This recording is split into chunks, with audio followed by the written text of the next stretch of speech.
This is the Broadleaf from Kyley Harris. It's in the experimental steel, the composition of which Kyley hasn't released yet to the public. You can see the stock thickness, very high. It's a relatively narrow blade, so it has a relatively heavy wedge type taper, but it's continuous and goes to a relatively fine edge. Now, one of the first things that I like to do when I get a large knife, as part of just getting a feel for the knife as much as it is doing some kind of evaluation, is do a side-by-side performance comparison against the small Fiskar's hatchet. The hatchet is relatively close to stock, except that I've taken out the initial heavy edge bevel that it comes with and blended it into a smooth continuous grind. This is usually a relatively short comparison. It'll only be about 1,000 chops with the knife and 1,000 chops with the hatchet over various pieces of natural lumber that's available here, mainly spruce, pine, fir, a little bit of oak, a little bit of birch. Relatively seasoned, from about 1 to 2 years, which is most of it. Some of it's relatively blasty, so it can be 5 to 10 years old and relatively hard. So the challenge this week is to pick a number, a percentage, that the broadleaf will have chopping ability of the Fiskar's hatchet. That's in terms of number of chops to section a piece of wood. So that's the first part of the challenge.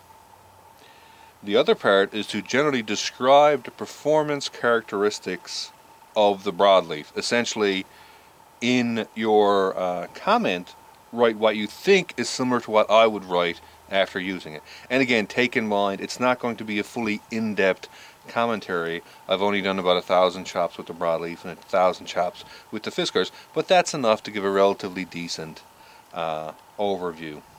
And of course, what I'm looking at is things like security and comfort in hand, sort of accuracy and precision in use, fluidity of the knife in and out of the wood, and of course raw depth of penetration, and things like durability of the edge, issues with edge retention if there are any.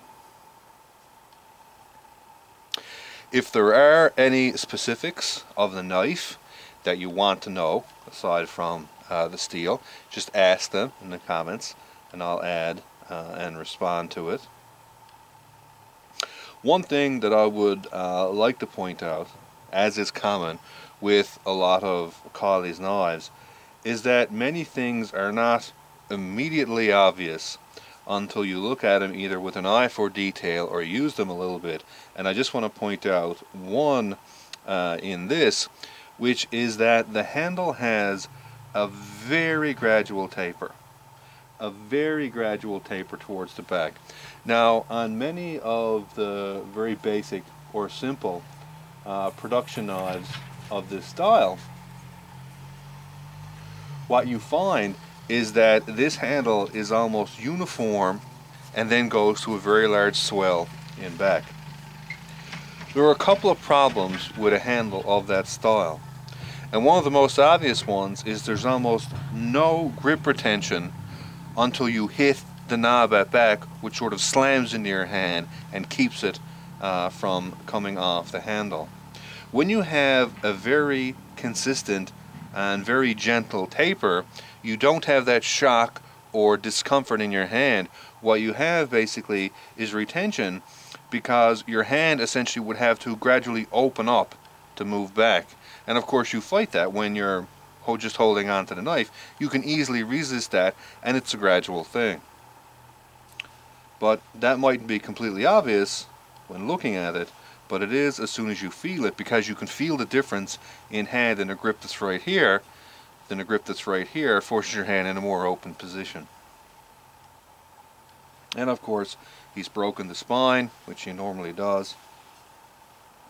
It's sharpened right back to the start of the handle, so you have no issues with leverage disadvantage. If you want to do forward cutting, you see that you can cut right next to the top of your hand, and your line or point of force is going to go from your thumb to your index finger, because that's where you press and that's where you control. So you can cut almost right in front of that, which gives you maximum power. And he's also sculpted the front of the handle to allow for an overhand grip, which again gives you maximum power, rather than a grip, say, back here, which would put you at a bit of a leverage or torque disadvantage. So very nice design, very consistent design, and as with most of Kyley's knives, it's very clear that what he has done is picked a goal that he wants the knife to do one thing, and then each aspect of the knife is geared towards doing that thing in a coherent design. So very nice piece. Look forward to using it, and that's the challenge this week. And this finish, of course, wasn't done by Kyley. It was done by Bruce, who also made a very nice piece of leather for the case. Kyley tends to prefer Kydex work, and I tend to prefer leather for outdoor knives, especially heavier ones, just due to issues with Kydex when it starts to get cold. It's not cold at all now. It's probably only around 2 degrees. Yeah, somewhere around 2 or 3 degrees.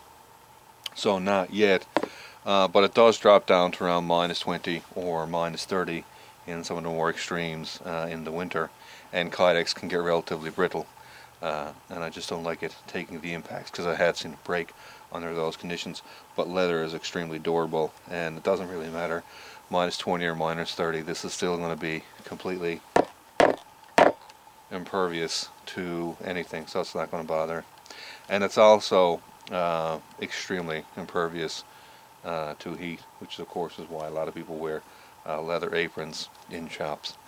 But Kydex is nice for many issues as well, which is why some people prefer it in those environments.